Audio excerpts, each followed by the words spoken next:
皆さんこんにちは。車いじりバカです。今日は先日コペン乗りのお友達と山中湖方面へツーリングに出かけた様子をご覧いただきながら、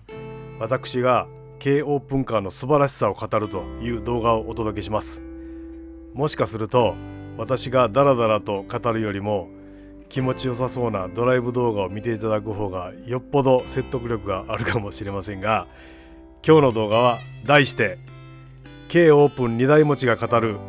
軽オープンカー買ってみな、人生変わるからです。それでは早速参りましょう。すっかり春になりました。皆さんいかがお過ごしでしょうか。私は花粉症と戦いながらもポリシーとして貫いている隙があったらオープン走行というのを実行しておりまして、ずっとオープンで走って春を満喫、運転しながらニヤニヤしている変なおっさんをやっております。今日初めて私の動画をご覧いただいた方もおられると思いますので、まず私について簡単に自己紹介させてください。私は2台の軽オープンカーに乗っておりまして、1台がダイハツのコペン、もう1台はホンダのビートです。どちらも5速マニュアルミッション車です。私普段は自らを車いじりバカと呼んで、この2台をいじくり回して動画を発信しております。コペンの方は旧型の L880 系という形式のもので、2006年式ですので18年落ちになります。買って7年経ちました。このコペンについて買った動機やこの車について語っている動画は別途概要欄にリンクを貼っておきますので、ぜひそちらもご覧ください。今でも映像の通りすこぶる快調に走ってくれます。一方ビートの方は去年の3月に購入しました。買って1年になります。こちらはさらに古くて1991年式ですので、もう33年落ちになります。ただこちらも期間は良好で、広島で買って自走で横浜まで乗って走って帰ってきました。エアコンも効くし、レブリミットまで回るし、快調に走ります。こちらも買ってきた時の様子やその背景などを動画にしていますので、概要欄にリンクを貼っておきます。そちらもよろしければぜひご覧ください。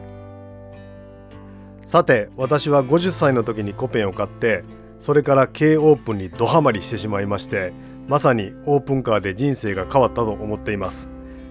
何がそんなに変わったのと不思議に思われる方もいらっしゃると思いますので、簡単にご説明しますと、まず一つ目に、休日はコペンかビートをいじるかドライブに出かけるかという完全に軽オープンを中心とした超楽しい休日を過ごすことができるようになりました。軽オープンを買う前は俺一体何してたんやろ週末、もはや記憶にないわって感じです。次に2つ目に、同じ軽オープンを愛する人たちのコミュニティで友達の輪がおそらく100倍ぐらい広がりました。軽オープンに乗っていなかったら絶対出会わなかったような人たちと仲良くさせていただき、遠くまでイベントに出かけたり、この動画のようにツーリングに出かけたりしています。そして最後の3つ目に、オープンにして走らせているだけで顔がにやけて止まらないという、そんな体験他になかったと思えるような現象が自らに起きていることです。以上この3つになります。なんだかめちゃくちゃ楽しそうじゃありませんか。さて、前置きが長くなりましたが、今日は私が人生変わるほどのインパクトを受けた軽オープンカーをおすすめするんですが、おすすめする理由については大きく3つの観点でお話しします。まず1つ目の観点がなぜオープンカーなのか、2つ目がなぜ軽なのか、そして3つ目が、これはオプションになりますが、マニュアルミッションのすすめという構成でお話しします。まず最初になぜオープンなのかという観点についてご説明します。オープンカーなんて誰が乗ったって気持ちいいに決まってるやんと当たり前に思われるかもしれませんが、その気持ちいいについてちょっと私なりに考えてみて、少ない語彙を駆使して言語化してみたいと思います。私はオープンカーは私たちの五感というもの、これは視覚、聴覚、嗅覚、味覚、触覚、これら全てにおいて刺激を与えてくれるから気持ちいいんだと考えます。順に説明します。まず視覚についてです。オープンにして走ると、本来は車にある屋根がないので当たり前ですが、見上げれば空です。この開放感は何事にも代え難いです。見上げれば空と簡単に言いましたが、この空にも実はたくさんの種類があり、朝焼けの空、昼間の空、夕焼けの空、夜の星空、ビルの明かりといろんな形に姿を変えて私たちを楽しませてくれます。そしてそれらは季節によっても変化します。夏の真っ青な空、冬の透き通った空という具合に季節が変われば空も変わります。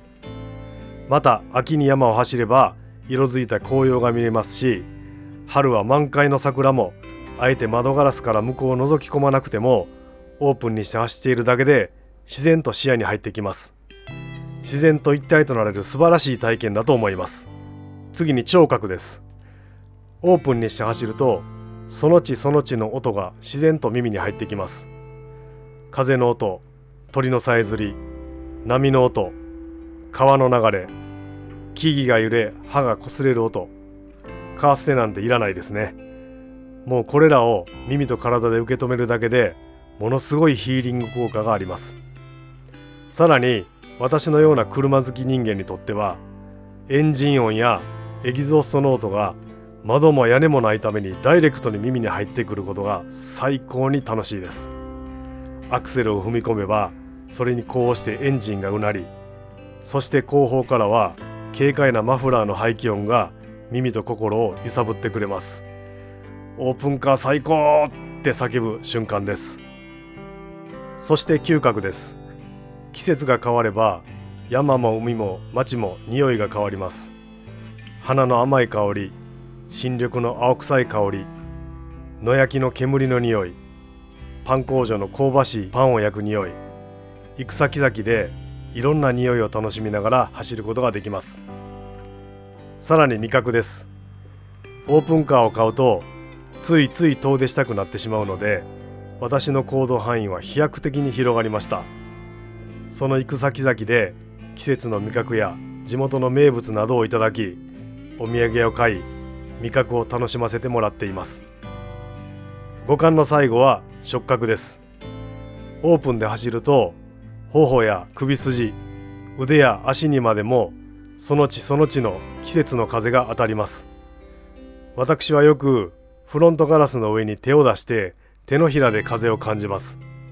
そうすることでその時々のその地の空気を手のひらで感じることができるからです。またシフトを決めてカーブを曲がるその時に手や体に伝わる振動がダイレクトに耳に入るエンジン音や排気音と相まって究極の快感を与えてくれると感じます。とこんな感じでオープンカーに乗るというのはまさに五感を揺さぶられるような快感を与えてくれますし、私はもう完全にこれの中毒患者と言えます。どんな近い場所へ出かける時も、それこそ近所のスーパーへ行く時も隙があったらオープンにして向かいます。近所では間違いなく名物親父です。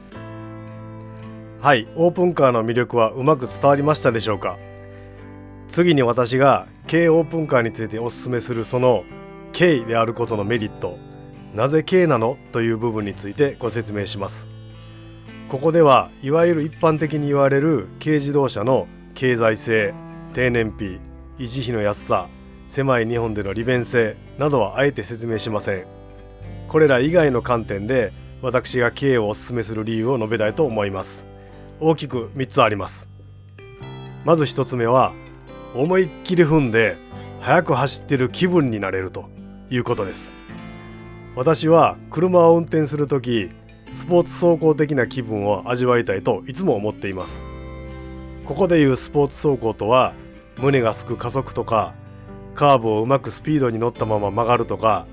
素人ながらそういう雰囲気を味わいたいということです。これは軽オープンカーに興味のあるような方なら皆さん共通の思いではないかと思います。そんなスポーツ走行をするのにもなんせ日本の道は短くて狭くて信号ばっかりです。でもたった 660cc しかない日本の道に合わせて作られた軽自動車ならベタ踏みも楽しめますし、狭い道のカーブだってスイスイ曲がれます。しかもパワーのない遅い軽だからこそのメリットもあります。それは万が一スピード違反で捕まっても軽傷で済むってことなんです。現に私のビートなんて思いっきり加速してレブまで回しても80キロぐらいしか出てないと、そんな感じです。ですが気分はもはやレーサーです。遅くても速く感じられる、これが軽のポイントです。次に私が軽をおすすめする理由その2は、これは私自身17年ほど北米に住んでいたので、私独特の軽自動車に対する考え方なんで、あくまでもご参考までにという感じなんですが、軽自動車は世界でも日本にしかない世界唯一の存在なんです。つまり私は軽自動車は日本の文化そのものだと思っています。日本は箱庭文化、何でも企画を作って国民が安全に経済性高く環境にも優しく生きていけるようにしてきた国です。そんな半ば強引に国が作った規制や規格の中で 660cc という不利な条件にもかかわらず最高のパフォーマンスを出そうと、日本の自動車メーカーのエンジニアが作った血と汗と涙の集大成が今の軽自動車であり、それが軽自動車文化であると思うんです。私はそういうロマンを軽自動車に感じているわけです。そういう意味で私は軽が大好きですし、そういう誇りを持って軽自動車に乗っています。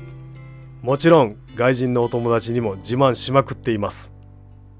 そして最後に軽をおすすめする3つ目の理由が、置き場所に困らないことです。私の家の駐車スペースにしてもそうですが、国土の狭い日本ではやはり小さいことは美しいんです。軽オープンを買おうというような方はおそらくセカンドカーで考えられている方が多いと思いますので、その意味でも決して場所を取らずつつましやかにそっといてくれる軽オープンは最高の相棒となることと思います。はい、なぜオープンなのか、なぜ軽なのかというところをお話ししましたが、皆さんにうまく伝わっておりますでしょうか。最後に、私はもし軽オープンカーを検討されるのであれば、ぜひともマニュアルをお勧めしたいと思っており、その理由を説明して今日の動画を締めくくりたいと思います。マニュアルかどうかは完全に私の好みであり、軽オープンはオートマでゆったりと乗るというのも超楽しいと思っていますので、あくまでも補足的な魅力の説明と思って聞いてください。私はマニュアル車が大好きです。学生の時は田舎に住んでおりましたので、車がないと生活できませんでした。そんな時に私が大好きだった車たちはみんなマニュアル車でした。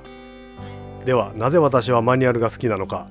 そしてなぜ軽オープンをお勧めすると同時にマニュアルをお勧めしたいのかというのをまとめてみました。マニュアル車を運転する楽しさは大きく4つあると考えます。まず1つ目は、車のコントロールを自らの手で行い、最高のパフォーマンスを実現できると感じられることだと思っています。加速時や上り坂、下り坂、速く走るとき、ゆっくり走るとき、それらに応じて自らの経験と知識によってギアの選択を行い、それによって車を自らがコントロールしている、また上手にコントロールできている気分に浸れることが嬉しいんです。また時には車に鞭打って高回転まで引っ張って加速させ、時には低回転で休ませてあげるといった車への愛情表現を選択するギアによってできるというふうに感じます。2つ目の楽しさは、複雑な機械を操作する楽しさにあると思います。マニュアルはアクセル、ブレーキに加えクラッチ、シフトを操作します。このクラッチやシフト、また見えないところで動いているギアなど複雑な仕組みをある程度頭に浮かべながら、それを車にも同乗者にも決して負荷にならないよう最適に調整をして車がちゃんと走ってくれているという状態、つまり自らが複雑なマシンを操っている感覚が楽しくて自己満足に浸れます。3つ目の楽しさは燃費へのコントロールです。私のようなケチな人が他にどれくらいおられるか分かりませんけれども、私は燃費が良くないとどんなに楽しい車でも乗った後にガソリンを入れた時にため息をつくようなのは面白くないと考える方です。根がケチなもんで、楽しいんだから燃費なんて気にしないというおおらかな気分にはなれないんですね。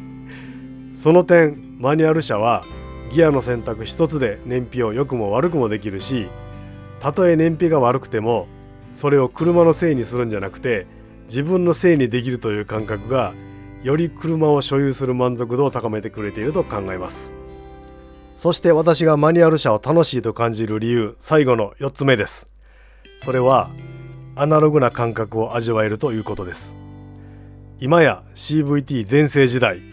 マニュアルよりもオートマの方が燃費が良いし速いんだなんてことは頭では分かっています。でも何と言われようとレコードやテープで育った私のような古い人間はデジタルよりアナログの方が楽しいんです。マニュアル車は究極のアナログ機械だと思いますし、それを操るのが楽しくて仕方ないんです。こんな私は今でも自分のマニュアル車の運転の方が CVT より燃費がいいし速いに決まってると思い込んで疑っていません。そんなわけないんですけどね。はい、いかがでしたでしょうか。私の軽オープンのすすめマニュアルもおすすめですよ閉じるは皆さんの心に響いたでしょうか。ホンダの S660 が2年前に惜しくも生産終了になってしまったために軽オープンカーを新車で買おうとすると今はコペン一択になってしまったのですが、そうすると市場に出回っている軽オープンの中古車はこれから台数がどんどん減っていく一方となります。私が乗っている旧型のコペンも徐々に台数が減ってきています。値段も徐々にではありますが上がってきています。マニュアル車は特にその傾向が顕著なようです。ビートも同じく台数が減ってきていて、程度の良いものは100万円超えが当たり前になってきています。また別の機会に今狙うならどのあたりの中古車が良いかというようなことをご紹介する動画を作ってみたいと思いますので、そちらもご期待ください。ということで今日は私車いじりバカの軽オープンのすすめということでお話しさせていただきました。この動画が欲しいけどどうしようかななんて今まで悩んでいた方の背中を押してくれたらいいなと思います。そしてそういった方々と車のイベントでお会いできてお話しできる日を楽しみにしています。今日も最後までご視聴ありがとうございました。チャンネル登録といいねボタンをぜひよろしくお願いします。それではまた。